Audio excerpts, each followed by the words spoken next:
talk about this for a second. So I did some little bit of research, and the uptick in gun sales. I'll give you an example. Like the uptick in background checks for people buying guns in January of 2020 was 2.7 million. In January of 2021, it was 4.3 million. So it's up, over what 80% from where it was. Or actually more than that. And then it was up, that's up from 3.9 million in December of 2020. So overall, there were 39.7 million FBI background checks done in 2020 on gun purchases. So, and it's not just, right-wing bubbas that are buying guns. I mean, everybody's buying guns right now. The left, the right, everybody's buying guns. Everybody's, one of the most popular is the AR-15. And try going to find one of those at the gun store nowadays, or better yet, try to go find some ammunition for an AR-15. Yeah, which is the crazy thing. Obviously, that's a whole nother subject. Is the second tier of gun control is ammo control. So. But we'll deal with that another day. I agree with you wholeheartedly. And really, those facts are pretty staggering, those statistics. When you look at, why people feel that they need them, and obviously they're going out and buying them. What I think that raises a lot of questions that we've been seeing come in after the last couple of podcasts is, what can I do with it? When can I use it? When can I carry it? Where do I store it? Other than the government wanting a map of where you're going to put it, which closet you put your gun safe in, right? Draw me a map, can you please, and put an X exactly where it is, and don't move it so that I can always find it if I need to. And I don't know if you've noticed the trend, at least in the criminal law down here in Houston. I know it's kind of the same in Dallas. Is they've had a lot of the new district attorney that we have in Houston has decided that they're certain offenders that get arrested don't need to have bail set, so they're released on PR bonds and different things, and there's no bond. They're not sitting in jail. Violent crimes are happening, continuously by the same offenders because they're not being locked up. It does happen in Dallas as well. There's like kind of this new no bail trend. Whether you agree with that or not, it's happening, and whether you agree with it or not. There has been at least one shooting of a police officer by a person who probably shouldn't have been released from jail, but was, because of this new kind of trend that's trending with respect to no bail and not keeping some of these offenders in jail over for a long period of time before their trial or whatever. Now, I think that, personally, I think that's increased the, people's feelings of need for wanting to go buy a handgun, because in a lot of instances the police are sometimes 10-15 minutes away, and whatever's going to happen is going to happen, and you may want that weapon to defend yourself.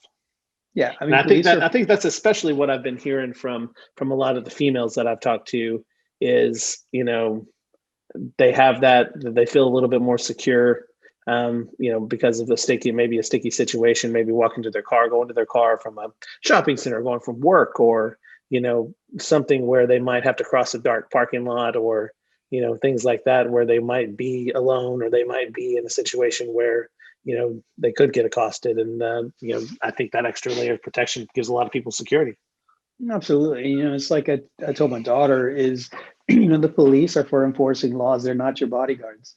So they're not going to follow you around and make sure that you're safe. You have to have the ability to protect yourself and to be able to, do things in a critical situation that'll help yourself out of that situation to a safe zone. And, whether, it's carrying, being able to carry, being able to use a firearm, being able to use self-defense to protect yourself.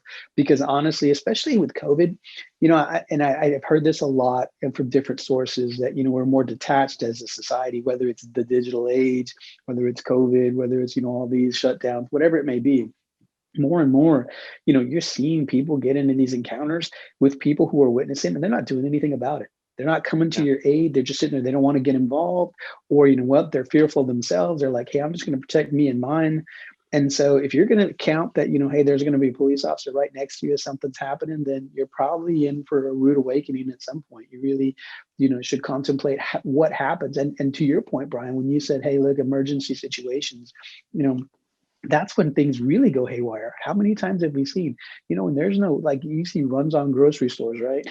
Like, Sure. there's no bread, there's no milk, there's no nothing. When resources get scarce, that's when people really kind of, sad to say, but they don't go and like, hey, I'm going to help my neighbor. Most of the time, it's like, it's me and mine, not you and yours.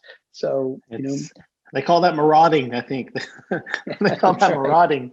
No, but you're absolutely right. I mean, unfortunately, the kind of love thy neighbor thing is, in some instances you see some great acts of humanity, but in some instances it's, in 2020, I'm hoping it was an outlier kind of year, but I think we saw more, more violence and civil unrest in 2020 than we've seen in, a number of years.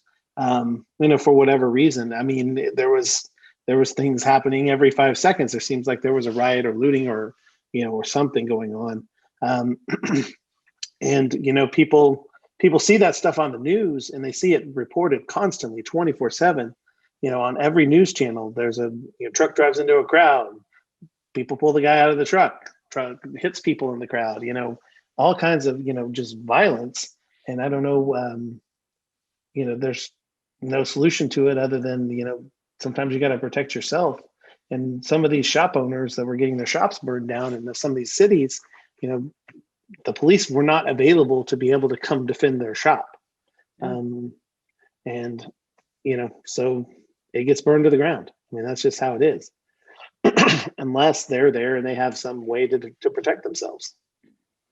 And I'm not necessarily advocating using a weapon, using deadly force to protect property, but at the same time, if you're in the store, your family is in the store, that's your livelihood. You got to do what you got to do, I think. And I think that, Texas is one of those states that really affords you the opportunity to, do that. And we talked a little bit about, Texas being a stand your ground or a castle doctrine state. And it's interesting that you bring that up, because there was a push by one of the representatives to do away with that stand your ground or castle law. I don't think that's going anywhere, but and there's really a nationwide, there's this, and I don't even want to call it an undercurrent. I would say it's a pretty large movement to really try to repeal, these doctrines, these laws that afford individuals the right to not have to retreat. And what we're talking about in that situation, guys, is that, in Texas, if somebody threatens you, there's no reason for you to run. If you feel like, hey, I'm threatened, my family's threatened, and you need to take action, there's no retreat required. In other states, potentially they'd say, hey, you have to, if there's an exit strategy available to you where you can take it without, you can run and not get into a fight or get into this gun shootout, then you have an obligation to take it. If not, then you run the risk of potential conviction or civil liability in association with those actions. And so in Texas, we really look at it and say, like, hey, if you're threatened, then you have to stand your ground. You're able to do that. And a castle doctrine is really like in your house, right? So do you have, what is it if you're threatened in your home? There's a riot and people are, starting to loot, and, people are breaking in your windows.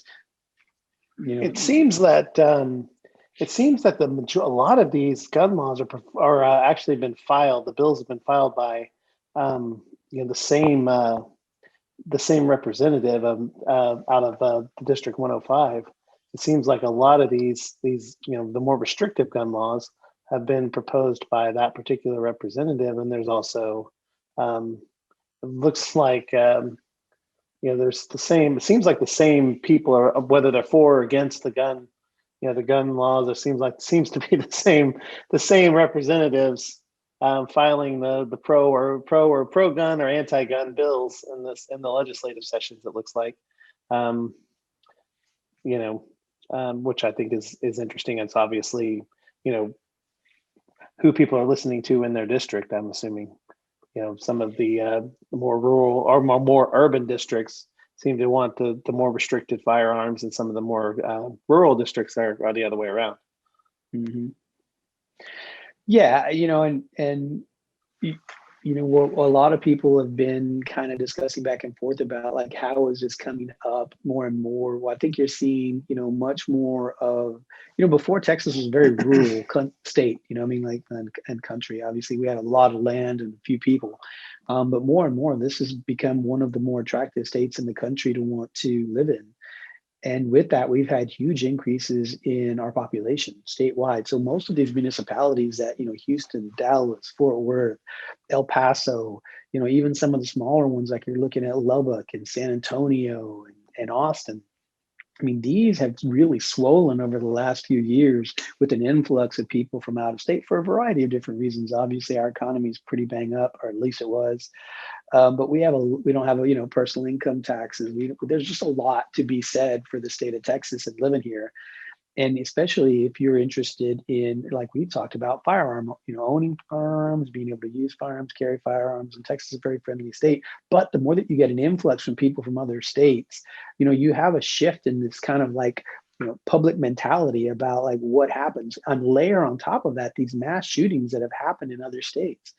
When you look at all these kinds of things, people using these firearms to do just horrific things to the public at large, then, it really turns to, well, the problem is firearms.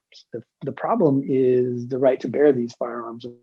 That's not really it. The problem is with these individuals. But, you see that permeate through these large, densely populated areas that have an influx of people who maybe weren't raised that way, maybe don't believe that way, and really want it restricted. And so as you see that, you're seeing this more and more from different representatives. I mean, it was we talked about in our last podcast, this is a federal representative from Texas is coming in saying, like, hey guys, let's put all these additional restrictions on there. That had never happened 6-10 years ago. So